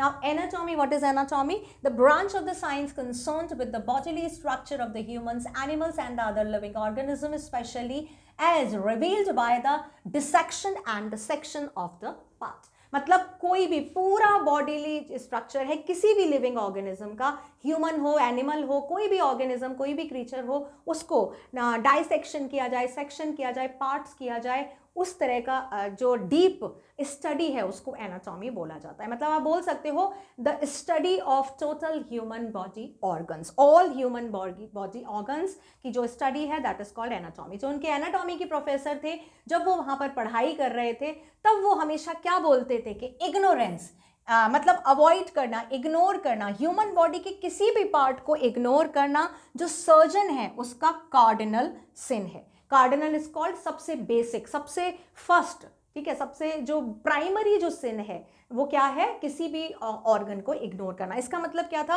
If you don't know the complete thing, complete knowledge about the human body, you can not be a perfect surgeon. आपको सर्जन बनने का हक ही नहीं है। तो वो यही बोलते थे कि भाई किसी भी बॉडी पार्ट को इग्नोर नहीं करना चाहिए एक सर्जन को, ह्यूमन बॉडी के हर पार्ट की जानकारी होना बहुत ज़रूरी है। अगर ऐसा नहीं है तो ये बहुत बड़ा पाप है, सिन इज कॉल्ड, बहुत बड़ा पाप है, मिस्टेक है। और वो thundered again is called loud sound. वो बहुत ज़्यादा लाउड बोलते थे, ये सारी चीज़ें बार बार रिपीट करते थे ईयर आफ्टर ईयर अपनी हर क्लास में। बच्चों को बार बार यही चीज़ बोलते थे, स्टूडेंट्स को ह्यूमन बॉडी के बारे में पता होना बहुत ज़्यादा ज़रूरी है, नहीं तो तुम सर्जन बनने के लायक नहीं हो। बहुत बड़ा पाप है कि अगर तुमने किसी का इलाज शुरू किया है और तुमको उसकी जानकारी नहीं है। थंडर करते थे अगेन एंड अगेन, वो सारी चीज़ें रिपीट करते थे लाउड साउंड में। To operate without as complete knowledge of the body as if you had made it anything less than that is a murder. It is not quite at the kidney, my friend, Sadao murmured. It was his habit to murmur to the patient when he forgot himself in an operation. My friend, he always called his patient, and so now he did, forgetting that this was his enemy. अभी यहाँ पे बिना किसी knowledge के अगर आप body को treat कर रहे हो तो ये एक मर्डर से कम बिल्कुल भी नहीं है। अगर आपने ऑपरेशन किया है, अगर कर रहे हो, सर्जन के लिए वो बोलते थे, एनाटॉमी जो प्रोफेसर थे उनकी ही सारी इंस्ट्रक्शन यहाँ पर याद आ रही है सदाओं को। हमेशा कहा करते थे कि अगर आपने ऑपरेशन शुरू किया है, आपको पता नहीं है, आपको उसकी नॉलेज नहीं है, तो मतलब आप किसी मर्डर से कम नहीं काम कर रहे हो, मतलब you are a murderer if you have done anything wrong with that body. अब यहाँ पर वो क्या बोल रहे हैं, सदाओं ने अचानक से बोला कि ये it is not quite at the kidney, मतलब बिल्कुल भी किडनी पर नहीं है, किडनी के पास है, क्योंकि किडनी पर होती तो और ज़्यादा कॉम्प्लिकेशंस हो सकता था। और वो उसको क्या एड्रेस कर रहे हैं, माय फ्रेंड। सदाओ मर्मर्ड, धीरे धीरे बात कर रहे हैं, क्योंकि सदाओं की हैबिट थी जब वो काम करते थे तो धीरे धीरे बड़बड़ाते रहते थे, अपने पेशेंट को हमेशा माय फ्रेंड कह के एड्रेस करते थे। उस टाइम पर जब वो ऑपरेशन कर रहे हैं वो ये भूल जाते हैं कि वो जो लेटा हुआ है वो उनका दुश्मन है, बट उनके लिए तो वो पेशेंट ही था। अपने बिल्कुल टोटल अटेंशन में थे वो ऑपरेशन के, वो खुश हो रहे थे क्योंकि जिस पर्पस के लिए वो ऑपरेशन कर रहे थे वो फुलफिल हो गया था। तो यहाँ पर वो उसको अनकॉन्शियसली वो क्या बोल देते हैं, my friend. Then quickly, with the cleanest and the most precise of the incision, the bullet was out. The man quivered, but he was still unconscious. Nevertheless, he muttered a few English words. अब यहाँ पर बहुत जल्दी से, जैसे ही उनको वो bullet मिल गई, जैसे उनका इंस्ट्रूमेंट टकराया, बहुत जल्दी से क्लीनेस्ट एंड मोस्ट प्रिसाइज, बहुत ही एक्यूरेट मैनर में, बहुत ही क्लीन मैनर में उन्होंने वो सर्जिकल कट लगाया और बुलेट को बाहर निकाल लिया। ठीक है, इंसीजन इज कॉल्ड, जो महीन सा कट लगाते हैं, तो जहाँ पर भी वो बुलेट थी उसके ऊपर जो भी ऑर्गन था उसको बहुत प्रिसाइसली उन्होंने काटा और उस बुलेट को बाहर निकाल लिया, यानी कि अब बुलेट बाहर आ गई थी। As we can see this metal part, ठीक है, वो बुलेट बाहर आ गई थी। वो जो आदमी था वो अचानक से क्विवर्ड हुआ, क्विवर्ड इज कॉल्ड हिला, उसको दर्द हुआ, कुछ something has come out that was there or stuck for so many days, वो बाहर आया तो वो उसको दर्द हुआ, वो थोड़ा सा हिला और nevertheless, बट कोई बात नहीं, अपने अनकॉन्शियस या बेहोशी की हालत में वो थोड़ा सा हिला, लेकिन थोड़ी सी देर में उसके मुंह से कुछ शब्द निकले जो इंग्लिश के शब्द थे, वो भी कुछ बड़बड़ा रहा था। guts, he muttered, choking, they got my guts. Sadao Hana cried sharply. Hush, Sadao said. The man sank again into the silence so profound that Sadao took up his wrist, hating the touch of it. Yes, there was still a pulse, so faint, so feeble, but enough, if he wanted the man to live, to give hope. अब यहाँ पर वो आदमी क्या बोल रहा था अपने अनकॉन्शियस में, गट्स। गट्स यहाँ पर आप बोल सकते हो पावर, स्ट्रेंथ, वो अपने अनकॉन्शियस वे में बड़बड़ा रहा था, उन्होंने मेरी पावर को ले लिया, उन्होंने मेरी स्ट्रेंथ को ले लिया, they have got my power, strength, bravery, मेरी बहादुरी को ले लिया। अब सदाओ जो हाना थी वो एकदम से अचानक से चिल्लाती, उसके लिए सारी चीज़ें बहुत नई थी, वो चिल्लाई कि अरे ये बोल रहा है। तब सदाओ ने कहा हश, उसको चुप करा देता है, चुप हो जाओ। और उसके बाद जो मैन था वो again sank is the second form of sink, वो फिर से डूब जाता है, मतलब वो फिर से अनकॉन्शियस हो जाता है। थोड़ी देर के लिए कॉन्शियसनेस आया, लेकिन वो फिर से अनकॉन्शियस हो गया। और profound, silence so profound, profound is called great silence, बहुत ज़्यादा शांत हो जाता है। अब सदाओ जो थे वो उसकी रिस्ट देखते हैं, उसकी कलाई देखते हैं, लेकिन उनका उसको मन नहीं कर रहा था उसको छूने का, लेकिन फिर भी उसकी पल्स तो चेक करनी थी, तो उन्होंने चेक किया। पल्स जो थी बहुत फेंट थी, फेंट इज कॉल्ड लाइट, मतलब बहुत धीमी चल रही थी, जैसी चलनी चाहिए वैसी नहीं चल रही थी, बहुत ज़्यादा नहीं थी, लेकिन हाँ उनको ये लग गया था कि हाँ थोड़ी सी होप थी कि अब ये मैन सर्वाइव कर जाएगा, मतलब अब there is means we can, he was in the stage to say that this man is out of danger.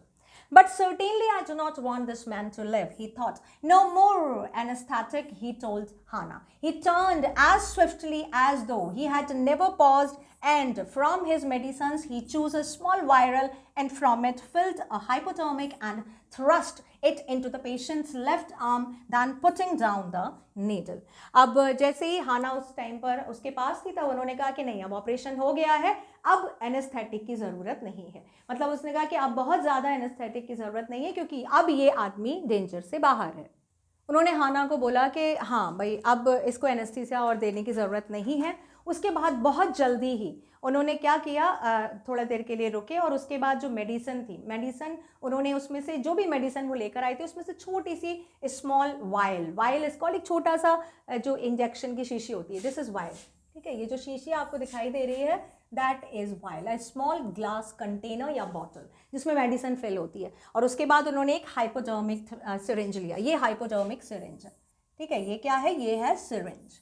तो उन्होंने क्या लिया, दवा ली और सिरिंज लिया, और उसके बाद जो नीडल थी वो थर्स्ट इज कॉल्ड इन्फ्यूज या पुट, ठीक है, उसको लगा दिया कहाँ पे, पेशेंट के लेफ्ट आर्म में, क्योंकि उसकी पल्स बहुत धीमी चल रही थी, तो उन्होंने जो मेडिसिन देनी थी उसको इंजेक्शन में फिल किया नीडल में और वो उसको लगा दिया, पुटिंग डाउन द नीडल, और उसके बाद जो नीडल थी वो उन्होंने नीचे रख दी।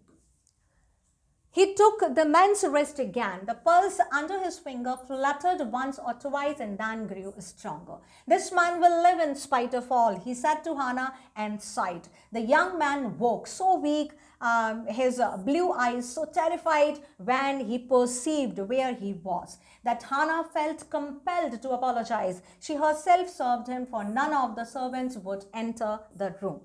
अब यहाँ पे उसने दोबारा से उसकी पल्स को चेक किया, एक दो बार फ्लिकर हुआ, फ्लटर इज कॉल्ड, एक दो बार झटका लगा, उसको ऐसे लगा कि हाँ मतलब धीमी चल रही थी ना, तो एक दो झटके के साथ वापस से जो उसकी पल्स थी और वो नॉर्मल हो गई, मतलब अब क्या था, अब उसकी जो पल्स थी वो स्ट्रॉन्गर हो गई थी। तो अब जाकर उसने हाना को बोला कि हाँ सब कुछ होने के बावजूद भी अब ये आदमी जिंदा रह सकता है। हाना ने, he said to Hana and side आप बोल सकते हो डीप ब्रेथ, उसने बहुत लंबी सांस लेते हुए कहा कि ये आदमी जो है ये जिंदा रहेगा, अब इसकी जो पल्स है वो नॉर्मल हो गई है। अब जो आदमी था उसको थोड़ी देर के बाद होश आता है, वो बहुत ज़्यादा वीक फील कर रहा था, उसकी जो ब्लू आइज़ थी वो कैसी थी, टेरिफाइड थी। जैसे ही उसने परसीव इज कॉल्ड, जैसे उसने देखा, महसूस किया, आप यहाँ पे बोल सकते हो एक्सपीरियंस्ड मतलब उसने देखा, चारों तरफ उसको आवाज़ें आ रही थी, दिखाई दे रहा था सब कुछ, वो थोड़ा सा डर गया कि वो कहाँ है, क्योंकि जब वो आया था तब उसको कुछ नहीं पता था क्या हुआ, कैसे हुआ, किसने किया, उसको कुछ नहीं पता था, तो अब वो थोड़ा सा डरा हुआ था। अब हाना को थोड़ा सा कंपेल्ड फील हो रहा था, कंपेल्ड मतलब she was forced to tell, अब वो इतनी डरा हुआ है तो उसको बताना तो पड़ेगा ना वो कहाँ है, किसके साथ है, कैसे आया, और उसके बाद उसने उसको अपोलोजाइज़ किया। Apologise is called feel sorry, उसने कहा कि भाई इस तरह से फील सॉरी मतलब इस तरह का रिएक्शन दिया कि she was really feeling sorry about the condition और about the presence of that man in their home. उसने उसके बाद अपने आप उसको जाकर खाना सर्व किया, क्योंकि कोई भी जो सर्वेंट था वो वहाँ पर आने के लिए तैयार नहीं था। तो अभी हमने क्या देखा कि वो जो मैन था, he was in the condition, he was in the stage कि अब वो खाने पीने के लायक हो गया है, उसको होश आ गया है, वो थोड़ा सा ठीक फील कर रहा है। When she came in the first time, she saw and summoned his small strength to be prepared for some fearful thing. Don't be afraid, she begged him softly. How come you speak English? He gasped. I was a long time in America, she replied. She saw that he wanted to reply to that, but he could not. And so she knelt and fed him gently from the porcelain spoon. He ate unwillingly, but still he ate. अब यहाँ पर जैसे ही वो पहली बार कमरे में आई थी और she saw him summon his small strength. Summon is called to call और टुगेदर. उसने थोड़ा सा अपना हिम्मत इकट्ठा करके और इतना उसमें इतनी हिम्मत इकट्ठा कर ली कि हाँ थोड़ी सी फियरफुल वो लुक दे सके, कि अचानक से वो लेटा हुआ है, सामने से कोई आ रहा है, स्ट्रेंज पर्सन, वो क्यों आया, कैसे आया, वो कहाँ है, उसको कुछ नहीं पता था. तो उसने इस तरह के जेस्चर्स दिए, थोड़ा सा अफ्रेड फील कर रहा था, नर्वस फील कर रहा था. तभी हाना ने उसको बैक किया, धीरे प्यार से बोला कि डोंट बी अफ्रेड, कि मतलब डरो नहीं. और तब वो बोला, सबसे पहले क्या बोला कि हाउ कम, आपको कैसे, मतलब आपको, आप इंग्लिश बोल सकते हो. He gasped. Gasp is called means to breathe, to breathe hardly. अभी वो एकदम से पूरी तरह से अच्छा नहीं था, तो वो नॉर्मल ब्रीथिंग नहीं ले पा रहा था, बहुत रुक रुक के, ठीक है, धीरे धीरे सांस ले रहा था. तो गैस्प करते हुए, मतलब एक साथ वो नहीं बोल पा रहा था. तो उसने कहा कैसे आप इंग्लिश बोलते हैं, इस तरह से उसने पूछा. तो हाना ने कहा कि हाँ मैं बहुत टाइम तक अमेरिका में रही हूँ. और उसके बाद उसने सोचा, ही वांटेड टू रिप्लाई, वो उसके रिप्लाई देना चाहता था लेकिन उसकी हिम्मत नहीं हो रही थी, वो बहुत ज़्यादा कमज़ोर था, तो उसकी हिम्मत नहीं हो रही थी रिप्लाई देने की. लेकिन वो जो हाना थी वो क्या करती है, वो नेल्ट डाउन, मतलब वो ज़मीन पर बैठ जाती है और पोर्सलिन की स्पून से उसको खाना खिलाती है. आपने देखा होगा पोर्सलिन की जो स्पून होती है क्रॉकरी में, जो हम डिनर सेट वगैरह कभी फेस्टिवल टाइम पे, सेलिब्रेशन टाइम पे मम्मा निकालती है, हम लोग खाते हैं ना, तो वो पोर्सलिन की स्पून से खाना खिलाती है वो उसको अनविलिंगली. अनविलिंगली आप बोल सकते हो अनिच्छा से, बट स्टिल ही एट. अनिच्छा बोल सकते हो means not with no interest. उसकी इच्छा नहीं हो रही थी लेकिन फिर भी उसको खाना तो खाना ही था, कुछ ना कुछ तो उसको खिलाना ही था. तो वो पोर्सलिन की स्पून से ज़मीन पर बैठकर उसको खाना खिलाती है, जो भी वो लेकर आया था, लेकिन फिर भी वो थोड़ा बहुत खा लेता है. Now you will soon be strong, she said, not liking him, and yet moved to comfort him. He did not answer. When Sadao came in the third day after the operation, he found the young man sitting up, his face bloodless with the effort. Lie down, Sadao cried. Do you want to die? He forced the man down gently and strongly and examined the wound. You may kill yourself if you do this sort of things, he scolded. अब यहाँ पर हाना, जब उसने थोड़ा सा खाना खा लिया, तब हाना ने कहा कि तुम बहुत जल्दी ठीक हो जाओगे, बहुत जल्दी स्ट्रांग हो जाओगे. और अगर तुम उसको अच्छा लग रहा था या नहीं लग रहा था, उसको नहीं समझ आ रहा था, लेकिन फिर भी उसको कंफर्ट कर रही थी, उसको थोड़ा सा एज कर रही थी, थोड़ा सा कंसोल कर रही थी कि कोई बात नहीं, तुम डरो नहीं, खाना खा लो, तुम थोड़े दिनों में अच्छे हो जाओगे, स्ट्रांग हो जाओगे. लेकिन उसने जो था कोई भी आंसर नहीं दिया, उसमें इतनी ताकत नहीं थी. सदाओ 3 दिन के बाद आता है, ऑपरेशन के 3 दिन हो गए हैं. अब वो उसके कमरे में आता है. जब वो वहाँ आता है तो वो देखता है कि वो जो यंग मैन है वो बैठा हुआ है. जैसे ही वो उसको बैठे हुए देखता है, जो उसका फेस था वो ब्लडलेस हो जाता है with the effort. Bloodless is called पीला पड़ जाना, ठीक है. तो हम बोल सकते हैं, आप बोलते हैं ना कि पेल इन द एंगर, तो उसका जो फेस था वो कैसा हो गया था, पेलम. एंड किस वजह से हो गया था, इन एंगर. वो बहुत ज़्यादा गुस्सा हुआ उसको देख कर कि वो बैठा हुआ है, और बहुत ज़्यादा एफर्ट्स के साथ उसने तुरंत बोला, बहुत ज़ोर से चिल्लाया, लेट जाओ, क्या तुम मरना चाहते हो. जैसे ही उसने देखा कि वो बैठा हुआ है, उसने तुरंत उस पर चिल्लाया. और उसके बाद उसने फोर्स किया और धीरे से उसको धीरे से जेंटली एंड स्ट्रांगली उसको एग्जामिन किया, उसके वूंड को. पहले उसको लिटाया और फिर उसका जो वूंड था, जो घाव था जहाँ पे ऑपरेशन किया था, उसको एग्जामिन किया. और फिर उसको बोला कि इस तरह से तुम अपने आप को मार लोगे, अगर तुम इस तरह की चीज़ें करोगे. Sort is called kind. अगर इस तरह की चीज़ें तुम करोगे तो तुम अपने आप को मार लोगे. और ही स्कोल्डेड. स्कोल्डेड इज कॉल्ड डांटना, उसको चाइडेड. चाइडेड बोल सकते हो डांटना. उसको एक तरह से डांट लगाई उसने कि तुमको अभी बैठना अलाउड नहीं है, क्योंकि उसको बैक में चोट लगी थी. अगर वो बैठेगा तो वो उसके लिए अच्छा नहीं होगा. What are you doing to do with me? The boy muttered. He looked just now barely 17. Are you going to hand me over? For a moment, Sadao did not answer. He finished his examination and then pulled the silk quilt over the man. अब जाकर वो बोलता है कि तुम मेरे साथ क्या कर रहे हो। फिर उसने धीरे धीरे बोला, और वो जो बोल रहा था वो बिल्कुल 17, मतलब पहले उसने सोचा था कि ये 25 ईयर्स का है, लेकिन अभी जब वो बोल रहा था उसको देखकर नहीं लग रहा था कि वो बहुत बड़ा होगा, बिल्कुल 17-18 साल का लड़का लग रहा था। तो उसने कहा कि क्या करोगे, तो क्या तुम मुझे पुलिस के हवाले कर दोगे। सदाओ ने कोई भी आंसर नहीं किया, वो उसको सिर्फ एग्जामिन कर रहा था। एंड जैसे ही उसका एग्जामिनेशन कंप्लीट हुआ, एग्जामिनेशन इसको चेकअप कर रहा था, जैसे ही उसका चेकअप कंप्लीट हुआ उसने जो क्विल्ट था वो फिर से उसके ऊपर डाल दिया, मतलब उसको फिर से लिटा दिया। I do not know myself what I shall do with you, he said. I ought, of course, to give you to the police. You are a prisoner of war. No, do not tell me anything. He put up his hand as he saw the young man was about to speak. Do not even tell me your name unless I asked it. They looked at each other for a moment, and then the young man closed his eyes and turned his face to the wall. उसने कहा कि सदाओ ने कहा कि मुझे नहीं पता मैं तुम्हारे साथ क्या करूँगा, और हाँ मुझे ये क्या करना चाहिए वो था कि मुझे तुम्हें पुलिस के हवाले कर देना चाहिए। पहले उसने कहा कि मुझे नहीं पता कि क्या करूँगा, लेकिन मुझे तो तुम्हें पुलिस के हवाले करना चाहिए था, प्रिजनर, क्योंकि तुम कौन हो, प्रिजनर ऑफ द वॉर हो, तुम भागे हुए हो। एक तरह से तुम्हें प्रिजन कैप्चर्ड कर लिया गया था, बट तुम भाग गए थे वहाँ से, तुम्हें मुझे कुछ भी बताने की ज़रूरत नहीं है। जैसे ही he put up his hand as he saw the young man, put up his hand मतलब वो रोक देता है उसको कि तुम्हें मुझे कुछ भी बताने की ज़रूरत नहीं है, अपना नाम भी नहीं, जब तक मैं कुछ नहीं पूछूंगा, डोंट टेल मी एनीथिंग। अब यहाँ पर दोनों ने एक दूसरे को देखा, और उसके बाद जो यंग मैन था वो दोबारा से लेट गया, अपनी आंखें बंद कर ली, टुवर्ड्स द वॉल अपना फेस कर लेता है। Okay, he whispered, his mouth a bitter line. Outside the door, Hana was waiting for Sadao. He saw at once that she was in trouble. Sadao, Yumi tells me the servants feel they cannot stay with the hired man here anymore. She said, she tells me that they are saying that you and I were so long in the America that we have forgotten to think of our own country first. They think we like Americans. अब यहाँ पर वो क्या कर रही है, जब उसने बोला कि मुझे तुम्हारा नाम भी नहीं जाना है, कुछ भी नहीं जानना है, तो जो मैन था, जो यंग मैन था, उसने दीवार की तरफ मुंह कर लिया, और उसने क्या बोला, एक तरह से उसको थोड़ा सा बुरा लगा। उसने कहा ओके, मतलब ठीक है, मुझसे कुछ मत पूछो, और इस तरह का जब उसने जेस्चर दिया, तभी जैसे ही सदाओ बाहर जाने वाला होता है, उसको दिखाई देता है कि वहाँ पे कौन खड़ा है, हाना खड़ी हुई है। वहाँ पे हाना खड़ी हुई थी, और ऐसा लग रहा था कि वो ट्रबल में है, वो परेशानी में है, उसका फेस देखकर लग रहा था। तभी उसने सदाओ से कहा कि सदाओ, यूमी ने मुझसे कहा है कि सारे नौकरों को क्या लगता है कि हम जो लोग हैं उस आदमी को छुपा रहे हैं, हम जानबूझकर उस आदमी को हेल्प करना चाहते हैं जो हमारा एनिमी है।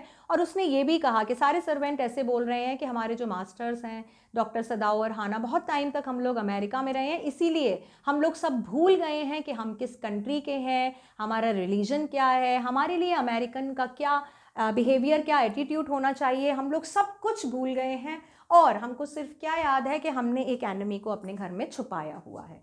तो यहाँ पर हाना है एक तरह से डिसइंटरेस्ट शो कर रही है of all the servants of the home.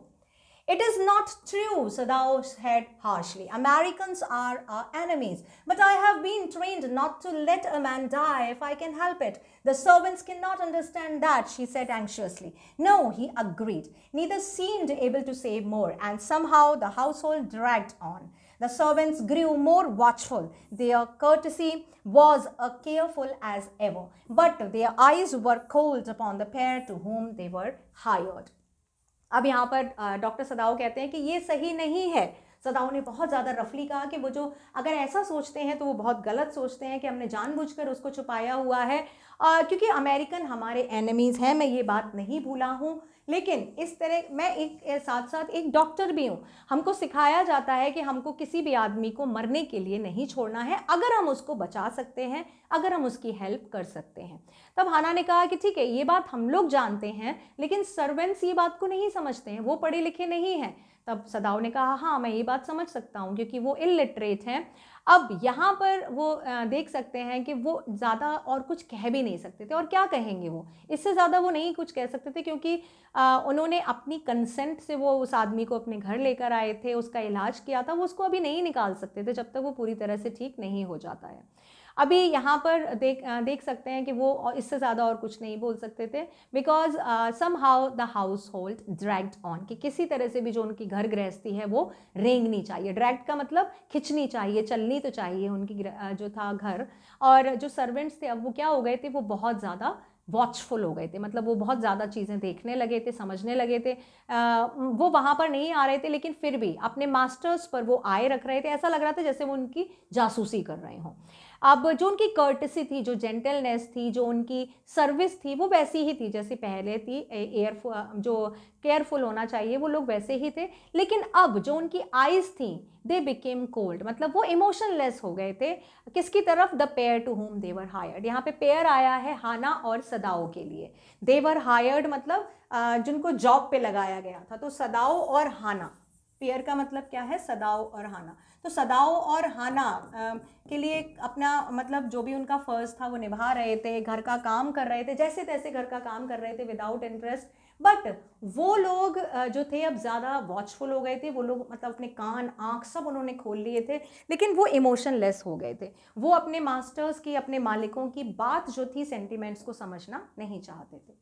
It is clear what our masters ought to do, the old gardener said one morning. He had worked with the flowers all his life and had been a specialist too in the moss. For Sadao's father, he had made one of the finest moss garden in Japan, sweeping the bright green carpet constantly so that not a leaf of the pine and a needle marred the velvet of its surface. My old master's son knows very well what he ought to do, he now said, pinching a bud from a bush as he spoke. When the man was so near death, why did he not let him bleed?